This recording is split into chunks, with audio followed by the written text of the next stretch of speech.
माझा स्पेसिफिक प्रश्न आहे, ही तपास आपण तुकाराम मुंडे साहेबांना देणार का? पहिला प्रश्न. तुकाराम मुंडे साहेबांना सदरचा चार्ज द्यावा, त्या पद्धतीने चार्ज दिला जाईल की हाफकिन सारखी इन्स्टिट्यूट चालायला पाहिजे, पण त्यातला भ्रष्टाचार आणि फक्त चौकशीचे आदेश जे आहे ते तुकाराम मुंडेंना देऊ नका. पूर्ण त्याचा कार्यभार जो आहे हा तुकाराम मुंडेंच्याकडे सोपवावा. शासनाचे अधिकार आहेत कोणाकडनं कुठची चौकशी करायची. तुम्ही इकडे सर्टिफिकेट द्यायचं काम करू नका, शासनाला ठरवू दे काय करायचं आहे ते.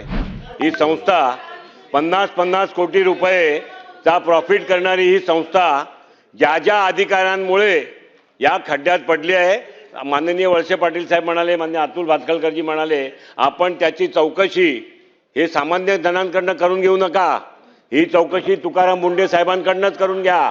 ही चौकशीचे अधिकार तुकाराम मुंडे यांच्याकडे द्या आणि हाफकिनची इन्स्टिट्यूटची चौकशी झाल्यावर या सभागृहामध्ये माशेलकर समितींचा अहवाल आपण ठेवणार आहात.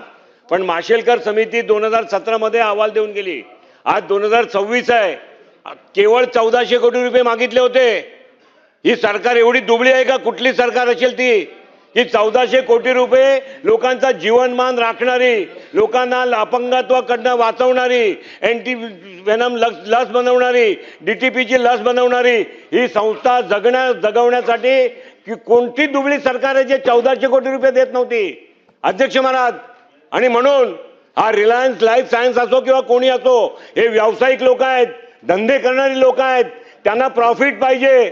आपण सरकार म्हणून माननीय मुख्यमंत्री महोदयांच्या नेतृत्वात ज्यांचे हाफकिनच्या संदर्भात म्हणणे आहेत त्या सर्व आमदार आणि सर्व लोकांना एक्सपर्ट्सना घेऊन एक बैठक करा. हाफकिन कधीच प्रायव्हेट पार्टनरशिपमध्ये जाणार नाही, कारण आपण प्रायव्हेट पार्टनरशिपमध्ये गेले की याचे सगळे सिक्रेट्स ज्या लसीचे आहेत, तुमच्या ज्या सगळ्या रजिस्टर्ड केलेल्या त्याचे एक्झाम आहेत, हे सगळे लोकांना तुम्हाला द्यावं लागेल. म्हणून माझा स्पेसिफिक प्रश्न आहे, ही तपास आपण तुकाराम मुंडे साहेबांना देणार का? पहिला प्रश्न.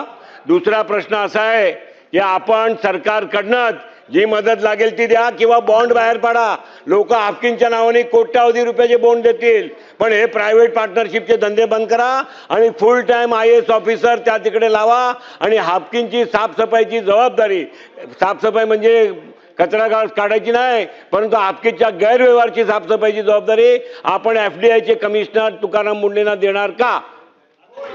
सन्माननीय अध्यक्ष महोदय, जरा वेळापूर्वीच मी आयुक्त मुंडे साहेबांना सांगितलं का साहेब, हे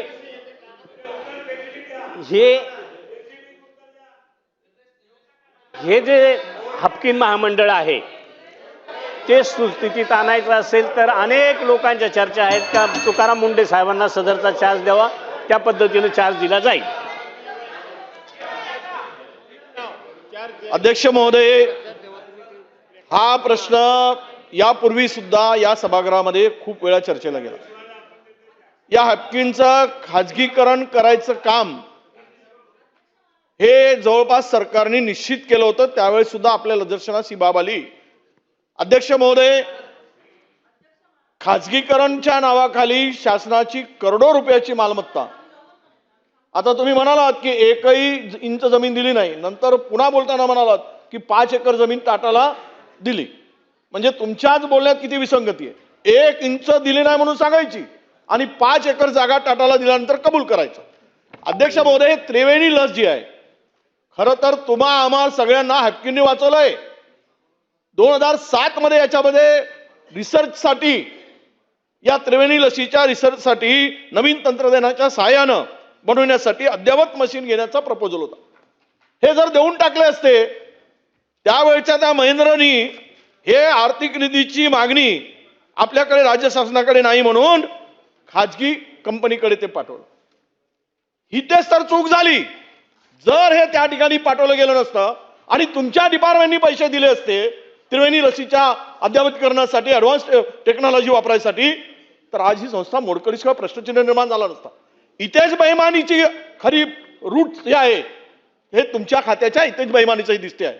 म्हणून माझा प्रश्न एवढाच आहे की तुम्ही यासाठी लागणाऱ्या या अद्ययावत यंत्रसामुग्रीसाठी, तंत्रज्ञानासाठी, हे त्रिवेणी लसीच्या बनवण्यासाठी आपण 150 कोटी रुपये लागतात. फक्त हे 150 कोटी रुपये जर आपण दिलेत आणि तुम्ही आम्हाला सांगा इथे हे 1500 कोटीच्या मालमत्ता ही सगळी आता हे कवडीमोल भावानी पुन्हा अदानी सारखा येईल चला, झालाय हा आणि प्रश्न. लुटून जाईल. म्हणून माझा प्रश्न आहे की तुम्ही ते 150 कोटी रुपये या अद्ययावतीकरणासाठी देणार का, आपल्या याच्यासाठी तंत्रज्ञानासाठी, नवीन त्रिवेणी लस करण्यासाठी? आणि दुसरा प्रश्न की ही संस्था कोणत्याही परिस्थितीत आम्ही याचं खाजगीकरण करणार नाही, हे या ठिकाणी सांगाल का? सन्माननीय अध्यक्ष महोदय, या ठिकाणी या संस्थेचं कुठं खाजगीकरण केलं जाणार नाही आणि शासनामार्फतच तिला कशा पद्धतीनं मोठं करता येईल त्या संदर्भात वेगवेगळ्या ज्या खूप अडचणी आहेत त्याच्यातून मार्ग काढण्यासाठी मी आता जरा वेळापूर्वीच बोललो की माननीय मुख्यमंत्री महोदयांच्या अध्यक्षतेखाली सर्व अधिकारी बोलून आणि तुमच्यासारखे त्याच्यातले काही प्रमुखांना बोलून त्याच्यातून मार्ग काढला जाईल. टाटाच्या संदर्भात जमिनीचा उल्लेख जो केला तो आपण टाटांना विकलेली नाही, ती जमीन ती करारानं त्या ठिकाणी दिलेली आहे. निश्चितच ह्याच्यातून रिसर्च सेंटरसाठी ह्याच्यात निश्चित कुठल्याही प्रकारचा तसा हे होणार नाही. 150 कोटी रुपयाच्या संदर्भातच मुख्यमंत्री महोदयाकडे 150 कोटी त्यावेळेचे होते, आता 150 पेक्षाही जास्त पैसे लागतील म्हणून साहेबांसमोर बैठक लावून त्या ठिकाणी तो मार्ग काढला जाईल. बोला. अध्यक्ष महोदय, खूप चर्चा झालेली आहे, परंतु वॅक्सिन सारखा अतिशय महत्त्वाचा आणि हाफकिनचा विषय आहे. माझे बंधू आमदार सागर यांनी प्रश्न विचारला पण थोडा तो अर्धवट आहे. सन्माननीय अध्यक्ष महोदय, माझी आपल्याला विनंती आहे की हाफकिन सारखी इन्स्टिट्यूट चालायला पाहिजे, पण त्यातला भ्रष्टाचार आणि फक्त चौकशीचे आदेश जे आहे ते तुकाराम मुंडेंना देऊ नका. पूर्ण त्याचा कार्यभार जो आहे हा तुकाराम मुंडेंच्याकडे सोपवावा. ठीक आहे, आता हे बस झालं, ऐकून घ्या. एक मिनिट. नंबर 2 जी एक मिनिट. पेंटा हे एक मिनिट, ही प्रथा थांबवायला पाहिजे, ही प्रथा थांबवायला पाहिजे. शासनाचे अधिकार आहेत कोणाकडनं कुठची चौकशी करायची. तुम्ही इकडे सर्टिफिकेट द्यायचं काम करू नका, शासनाला ठरवू दे काय करायचंय ते. चला पुढे, पास झालं. प्रश्न क्रमांक 3. प्रश्न क्रमांक महाराष्ट्रातील सर्व बातम्यांचे विश्वासार्ह व्यासपीठ, सकाळच्या सर्व सोशल मीडिया प्लॅटफॉर्मला लाईक, फॉलो आणि सबस्क्राईब करा. तसंच सर्व नोटिफिकेशनसाठी बेल आयकॉन प्रेस करायला विसरू नका.